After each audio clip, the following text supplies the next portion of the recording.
பிரியமானவர்களே, இந்த நாளிலும் நம்முடைய தியானத்துக்காக ரோமர் 8வது அதிகாரம் 15வது வசனத்தை நாம் எடுத்துக்கொள்வோம். ரோமர் 8:15.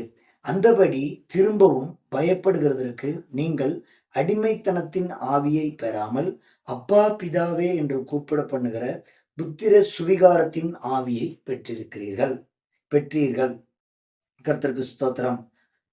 திரும்பவும் பயப்படுகிறதற்கு நீங்கள் அடிமைத்தனத்தின் ஆவியை பெறாமல் என்கிறதான ஒரு வார்த்தையை நம்ம இந்த இடத்துல படிக்கிறோம். பிரியமானவர்களே, ஏசப்பாவை ஏற்றுக்கொண்ட பிற்பாடு, ஏசப்பாவை விசுவாசித்த பிற்பாடு, ஏசப்பாவுக்குள்ள வந்ததுக்கு பிற்பாடு நம்மளை எந்த வல்லமையும் பயமுறுத்த முடியாது. அல்லேலூயா, ஆமென். இந்த காலை வேளையில எதையாவது குறிச்சு உங்களுடைய வாழ்க்கையா இருக்கட்டும், உங்க பிள்ளைங்களுடைய லைஃபா இருக்கட்டும், இல்ல உங்களுடைய கடன் பிரச்சனைகளாக இருக்கட்டும், இல்ல உங்களுடைய தொழில் சம்பந்தப்பட்டதாக இருக்கட்டும், எதையாவது குறிச்சு, இல்ல உங்களுடைய சரீரத்தினுடைய ஆரோக்கியம், சரீர ஆரோக்கியத்தை பற்றியதாக, சுகத்தை பற்றியதாக இருக்கட்டும், எதையாவது குறிச்சு நீங்க பயப்படுறீங்களா? நீங்கள் திரும்பவும் பயப்படுகிறதுக்கு தக்கதான அந்த ஆவியை பெறாமல், அடிமைத்தனத்தின் ஆவியை பெறாமல் என்று வேதம் சொல்லுகிறது. ஏற்கனவே நீங்க பயந்துகிட்டு இருந்திருக்கலாம். ஆனால் ஏசப்பாவை நம்பினதற்கு பிற்பாடு பயம் என்கிறது நமக்குள்ள இருக்கக்கூடாது. பிரியமானவர்களே, பூரண அன்பு பயத்தை புறம்பே தள்ளும். ஹல்லேலூயா, ஆமென். ஏசப்பாவை நம்பின பிற்பாடு, ஏசப்பா நம்ம மேல வச்சதான அந்த அன்பு, அது பூரண அன்பு. ஹல்லேலூயா, ஆமென். அவர் முழுவதுமாய் தம்முடைய அன்பை நமக்கு வெளிப்படுத்தினார். அந்த பூரண அன்பு நமக்குள்ள இருக்கிறதான அந்த பயத்தை, அதைரியத்தை அது வெளியே தள்ளினது. ஹல்லேலூயா, ஆமென். இந்த காலை வேளையிலையும் ஏசப்பாவை நீங்க நம்புறீங்களா? ஏசப்பாவை விசுவாசிக்கிறீங்களா?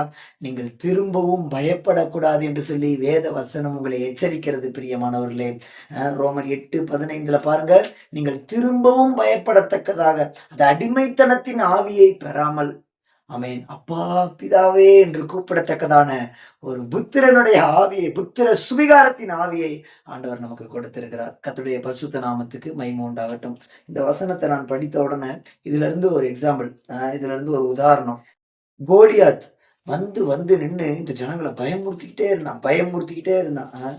கோலியாத் வரும்போதெல்லாம் அந்த ஜனங்கள் பயந்து கலங்கினார்கள் அப்படின்னு சொல்லி நம்ம படிக்கிறோம். 1 சாமுவேல் 17வது அதிகாரம் 11வது வசனத்துல படிக்கிறோம் பாருங்க. சவுலும் இஸ்ரவேலர் அனைவரும் அந்த பெலிஸ்தனுடைய வார்த்தைகளை கேட்டு கலங்கி மிகவும் பயப்பட்டார்கள். பிரியமானவர்களே, சிலருக்கு மனசுக்குள்ள இருந்தே சில எண்ணங்கள், சில யோசனைகள் அவங்கள பயமுறுத்திக்கிட்டே இருக்கும்.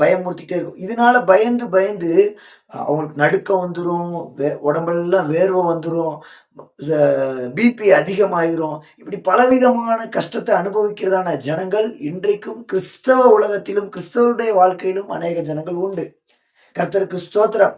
இந்த காலையில் நீங்க எதையாவது பார்த்து பயப்படுறீங்களா? ஏசப்பா உங்ககிட்ட கேட்கிறார்.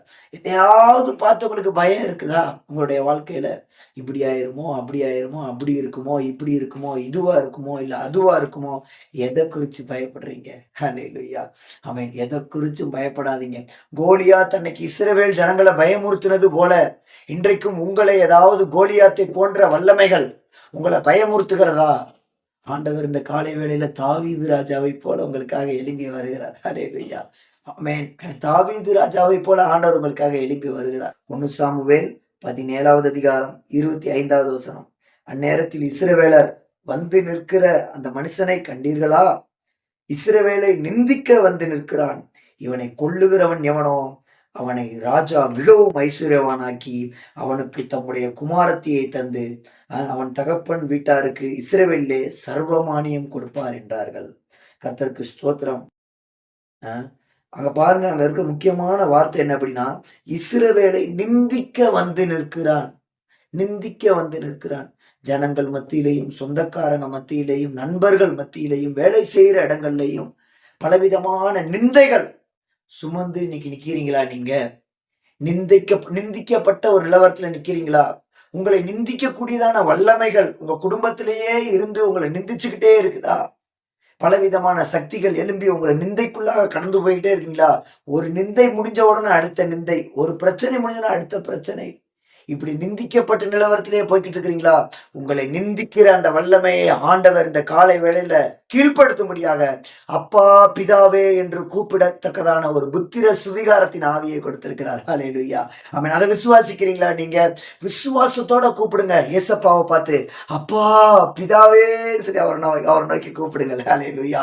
ஆமென். விடுவிக்க கூடியவர் உங்களுடைய வாயின் வார்த்தைக்கு சமீபமா இருக்கிறார். ஹல்லேலூயா. எனவே விசுவாசத்தோட ஏசப்பாவை பார்த்து கூப்பிடுங்க. அப்பா பிதாவே. அந்த ஆவியை அவர் நமக்கு கொடுத்திருக்கிறார் பிரியமானவர்களே. ஆமென். அதன் மூலமாக நம்மை அடிமைப்படுத்துகிறதான எல்லா வல்லமைகள்ல இருந்தும், நம்மை பயமுறுத்துகிறதான எல்லா வல்லமைகள்ல இருந்தும், நம்மை நிந்திக்கிறதான எல்லா வல்லமைகள்ல இருந்தும் ஆண்டவர் நம்மை விடுதலையாக்குகிறார். ஹல்லேலூயா.